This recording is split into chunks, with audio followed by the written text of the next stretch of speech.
Bonjour à tous, aujourd'hui nous allons apprendre à déterminer si deux droites sont parallèles ou non à l'aide du théorème de Thalès. L'objectif ici est de savoir si les droites BC et DE sont parallèles ou non. Pour cela, je vais voir si ma situation présentée à gauche est une situation d'agrandissement-réduction ou pas. Je reconnais bien mes deux triangles, le petit ABC que je repasse en vert et le grand ADE que je repasse en rouge.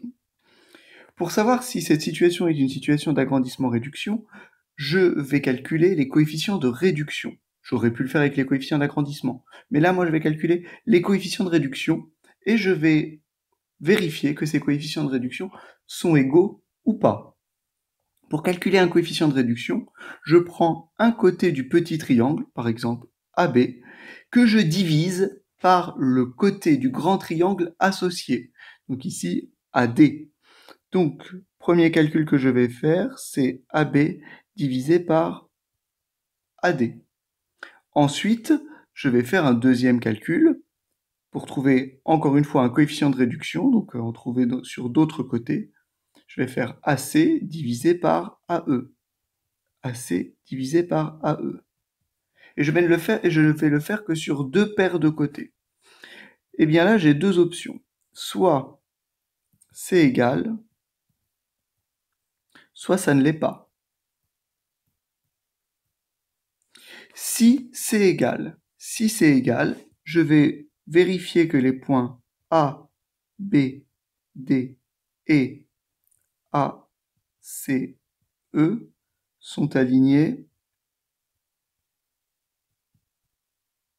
dans le même ordre. Dans le même ordre ou dans cet ordre, c'est pareil.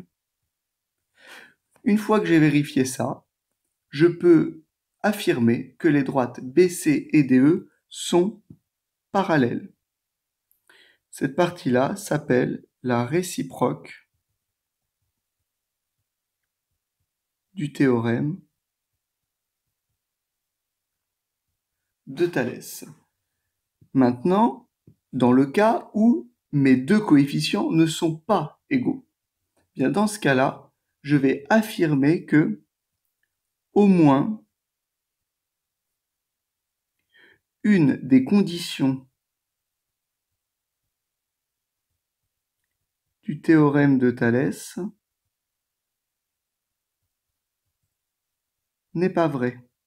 Alors, je vous rappelle que pour le théorème de Thalès, il y a trois conditions. Une condition d'appartenance, une autre condition d'appartenance et des droites parallèles. Donc là, je vais juste vérifier que le point B appartient bien à AD, que le point C appartient bien au segment AE. Ainsi, je saurai que forcément, c'est la condition du parallélisme qui n'est pas vraie, donc les droites BC et DE ne seront pas parallèles. Cette partie-là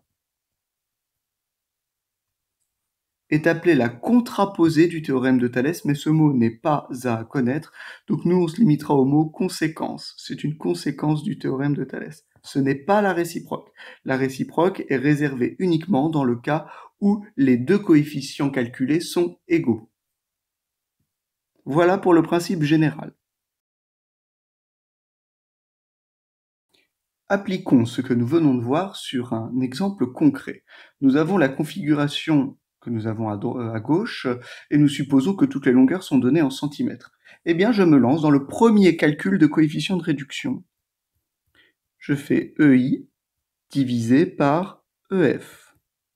Donc je vois que la longueur EI mesure 2 cm, et la longueur EF, alors je fais 3 plus 2, ce qui donne 5, ce qui fait 0,4. D'accord ?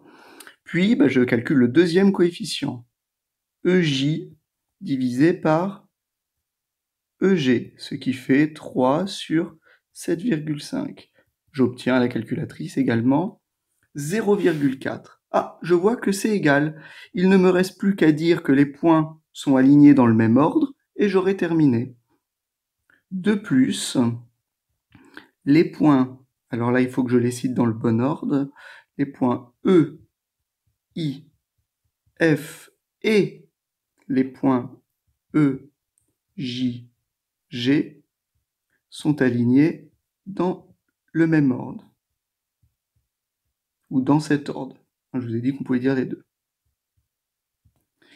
Donc, et là je cite la propriété, d'après la réciproque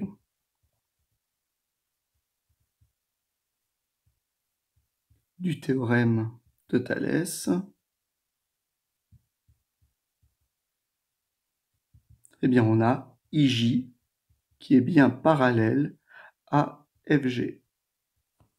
Voilà, donc comme les deux coefficients calculés sont égaux, on utilise la réciproque. Voilà pour ce premier exemple.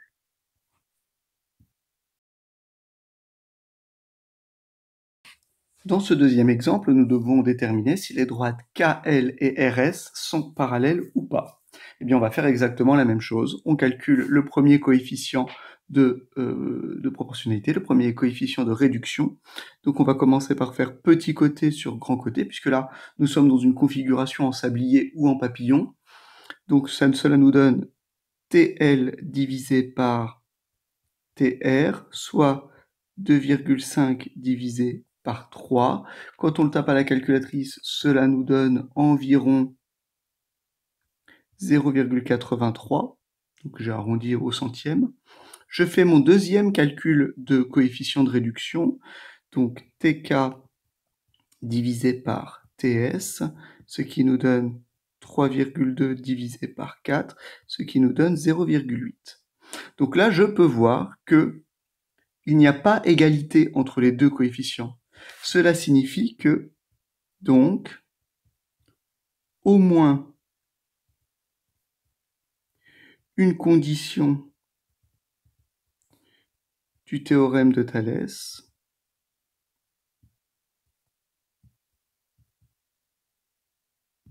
n'est pas vérifiée. Alors maintenant, il faut trouver laquelle.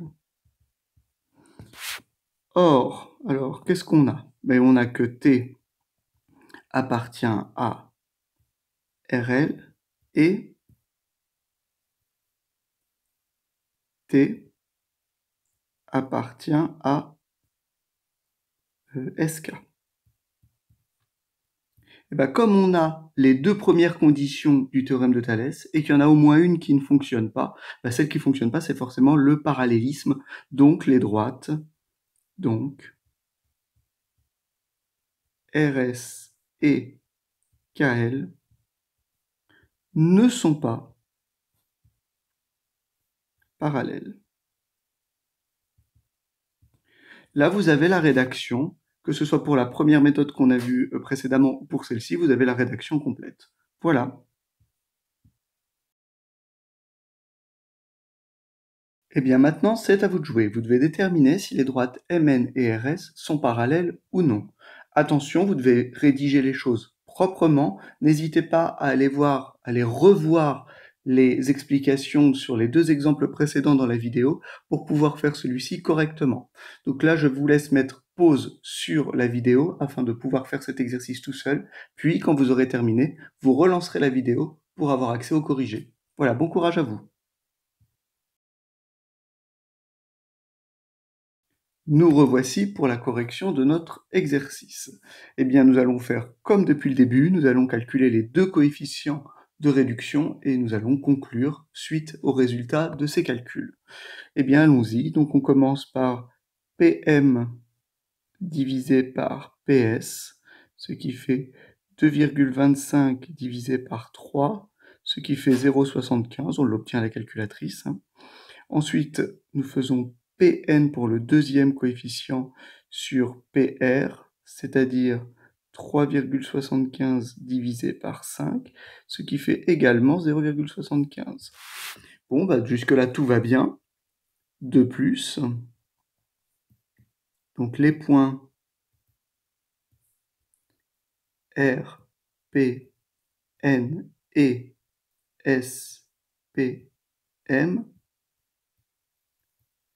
sont alignés dans cet ordre. Donc là, il faut faire attention quand on cite les points, qu'on fasse bien attention de bien les citer dans le bon ordre. Donc là, vous voyez, je suis allé du bas vers le haut. Donc j'ai fait R, P, N, et ensuite S, P, M. C'est très important de les faire dans cet ordre-là, dans le bon ordre. Donc, d'après la réciproque du théorème